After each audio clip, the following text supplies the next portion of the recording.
Hello everyone, my name is Steven and welcome to Storytime. Today, we're going to be reading some malicious compliance stories. Tales where following the rules can lead to some just desserts. And let me just say, if you're not already subscribed to Storytime, please consider doing so. But with that being said, let's sit back, relax, and listen to some captivating Reddit stories. If it's not in my garbage can, don't throw it away. Okay, Karen. I guess I'll leave all of the trash you throw around on the floor as well. This happened before I graduated college. I was working a part-time housekeeping job for a doctor's office after closing. The most annoying thing was the blatant disregard from the people who worked there. In particular, the women at the front portions of the office would throw trash everywhere and not put it in the can. Under their desk, the floor would be covered in trash, right around the trash can. And most of the time I wouldn't even have to change the garbage bag. Just dump the very few pieces that managed to get in the can and then literally crawl around under the desk on my hands and knees, picking up all their stuff. I'm talking paper thrown everywhere, old folders they'd clean out from closets, candy wrappers, tuna cans, you're eating tuna in an office, and thousands of peanut shells, to name a few. They just didn't care. The amount of lazy you have to be to throw garbage right beside the can and not in it astounds me. I never complained to anyone about it because even though it ticked me off, I figured it was less effort to just pick it up. That is, until I got a note. A very passive-aggressive note from a particularly messy woman, letting me know I threw her calendar away and why would I ever do such a thing. 1. The calendar was propped up against her garbage can. That's usually the universal sign of, hey, this needs to be thrown away. And they threw stuff like that away all the time. Why put it there if it isn't trash? 2, there's so much garbage all under your desk every single night. How am I supposed to know when something isn't trash? 3, it isn't my job to determine what is and what isn't to be thrown away. It was my bad that I threw the calendar away because I didn't pay attention to the dates or anything on it. Like I said, there's always trash everywhere. But when I got this note, I was ticked. The nerve after I spend so much unnecessary time cleaning up garbage that you can't be bothered to actually put in your trash cans because you're too lazy? Fine. If it's not in my can, don't touch it. You got it. I won't touch anything that isn't in your garbage can. I left everything that was on the floor exactly where it was and just changed the bags.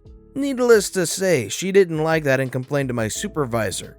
My response was, but I was just doing exactly what she told me to do. Shrug. My petty butt was pleased. Edited to say, my supervisor told the office manager that if they wanted their trash taken out, then they were to put it in the trash can. Otherwise, nothing would be thrown away with the exception of boxes labeled trash that were too big for cans. Yikes, what a nightmare. I wouldn't have the patience to go around picking up all these peanut shells and all this tuna cans and... No, dude. I would have left that stuff there regardless just for them to deal with. Because, screw that. Maliciously complied while shopping. I get up today to do some regular, non-COVID-19 hoarding shopping at the Mart of Walls. It wasn't too crowded, but the standard TP and Clorox wipes were out of stock, and shoppers were looking, but the lines were long yet manageable. I get my groceries and proceed to self-checkout. No line and multiple stations available. Cashier says it's 20 items or less. My cart has a ballpark of 35 items and I was a former cashier, so no doubt I could move through quickly, but rules are rules, so I apologize for not reading the sign and move to a regular line. The cashier there is slow and was not equipped to handle a 5-person line. I move and check out the other lines, but all seem slow. I then spy an empty cart near self-checkout. I move exactly 20 items into the cart and park it where I can see it. I go through self-checkout and use my large reusable bags for my groceries. I check out, then go around and swap to the other cart and go back into self-checkout. The cashier who told me 20 items or less realizes what I've done and glares at me. There are still no people waiting for self-checkout, so I wasn't sure why I got her angry eyes, but I did, all while I checked out my second cart of exactly 20 items. Honestly, this is a great and crafty idea to get around the 20 item limit, especially when there's nobody else there, so what does it really matter if you're bringing a few extra items anyways? I assume the item limit is because they can't supervise every item super well, but if you're the only person, it shouldn't matter, I would think. I'm sick and tired of this. I'm not sure if this belongs here or pro-revenge, but I got a text out of nowhere from a government-based region that works with people who may have physical and or mental health concerns and can't go straight into work. The problem with me though is that if I get really stressed, I feel copious amounts of pain and can have hot and cold flashes to the point I have to sit down and focus on not vomiting right there on the spot. Now, someone who represents the person they are working with set certain dates, times, etc. They rang me up yesterday telling them that I have an appointment with them and I replied that I can't. I've been vomiting all day and can barely eat. Sleep? Forget about it. Plus, they expected me to come in sick, dizzy, and not mentally capable of grasping what they're saying because I'm exhausted mentally and physically. I rang up the day of when I was supposed to be there. I rang at 8:30 and my appointment was at 9. But they had the gall to tell me there's no excuse not coming up unless you're in a hospital. I told my mother what they said the night before and she was just as angry but sighed and said, "Bring a bucket if you have to so they know it's legit." I shook my head and have a smirk. I had my own idea. Want me to come in sick? Sure thing, Mr. Executive Guy who does nothing. If I'm sick, then I'm sick, and I'll redecorate their entrance. I'm really petty, but I was beyond livid and went without a bucket. Apparently, my face was so white I looked dead.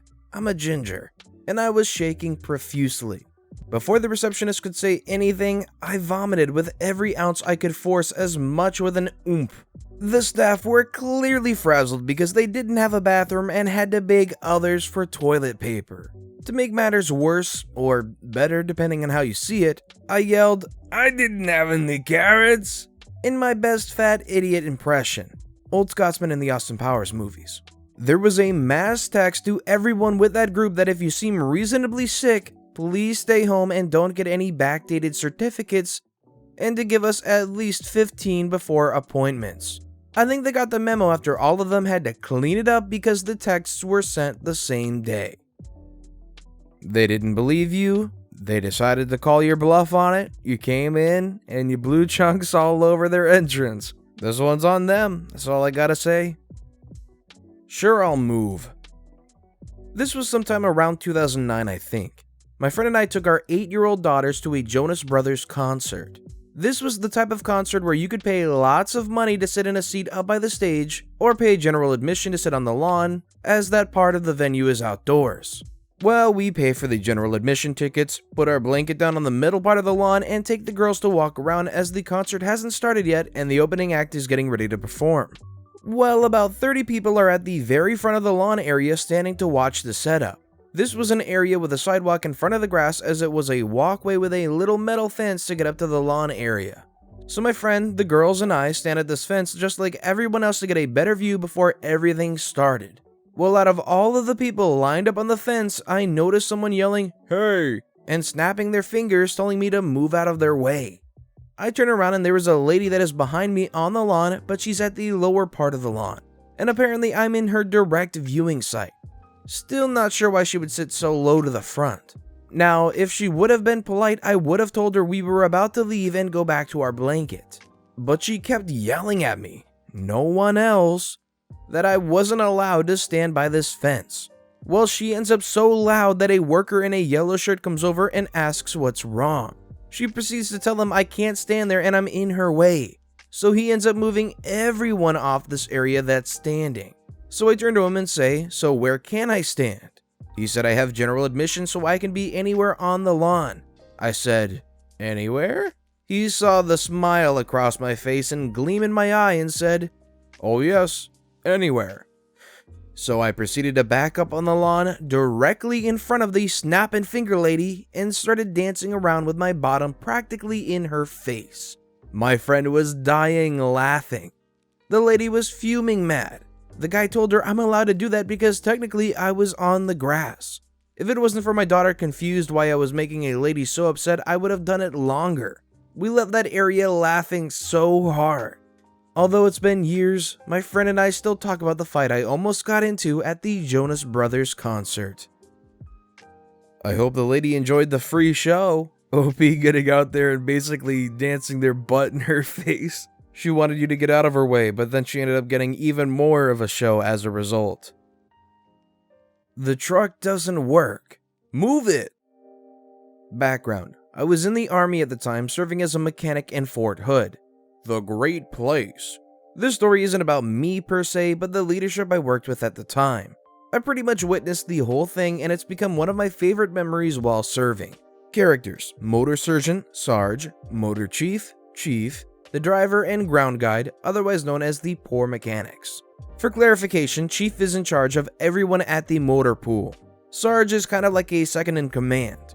Essentially, they both outrank all the mechanics in the motor pool. So if either one of them say you need to do something, you do it. It's not worth fighting back sometimes. On to the story. So this occurred around late fall a few years ago.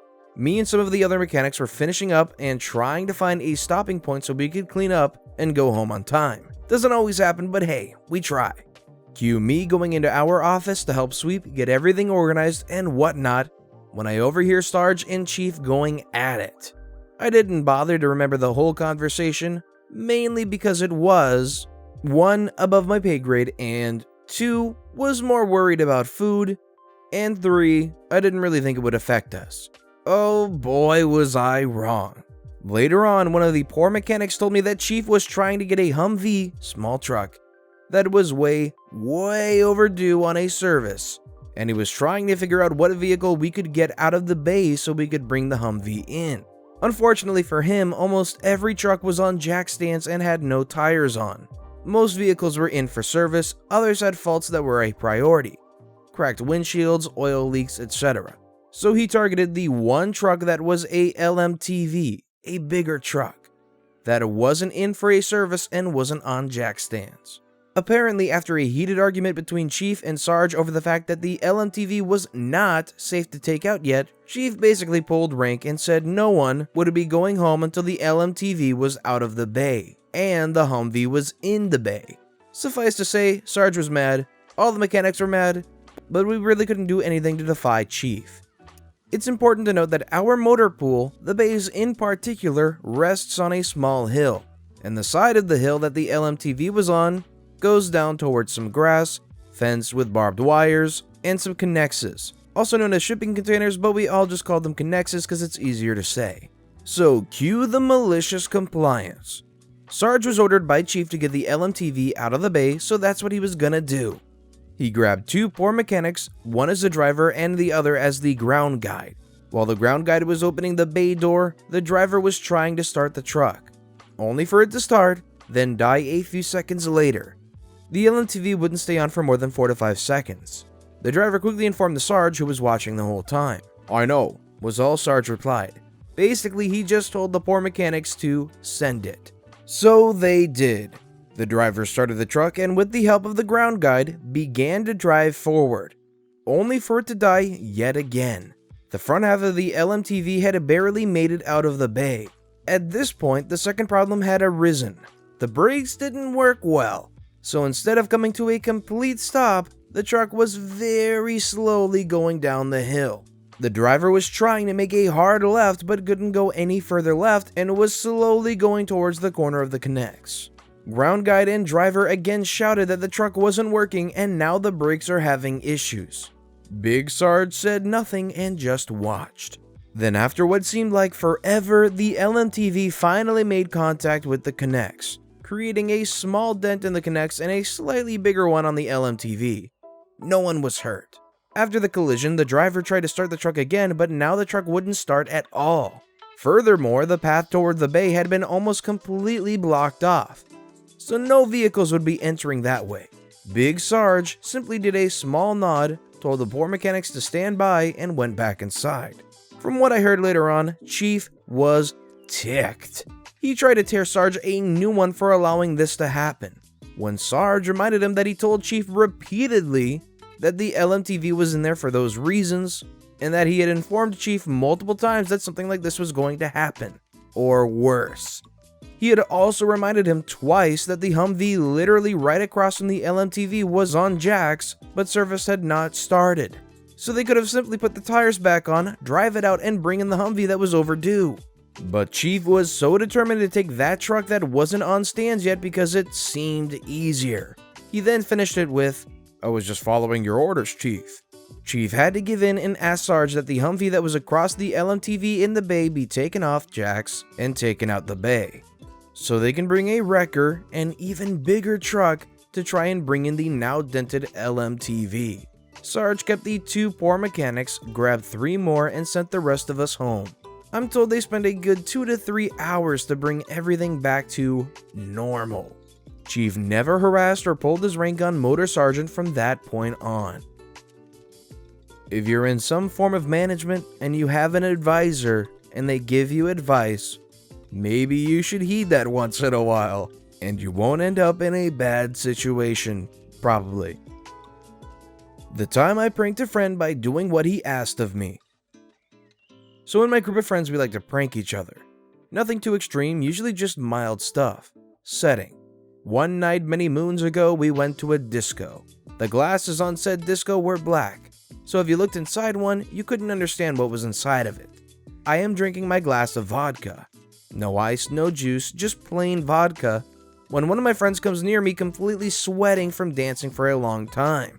He looks like someone who could really use a drink to hydrate himself. He said to me, "OP, please tell me that is a glass of water." Cue my malicious compliance, and I said, "That is a glass of water."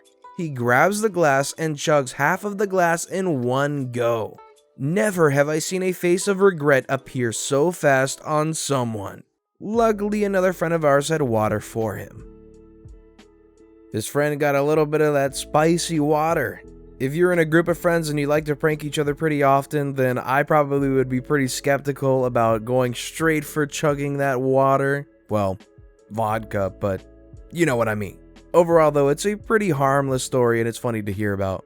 But with that being said, that's all the time we have for today. Thank you so much for listening to and watching the Storytime channel. If you haven't yet, please consider subscribing and let us know what you thought about these stories in the comments below. Thank you all again for watching and listening to the Storytime channel.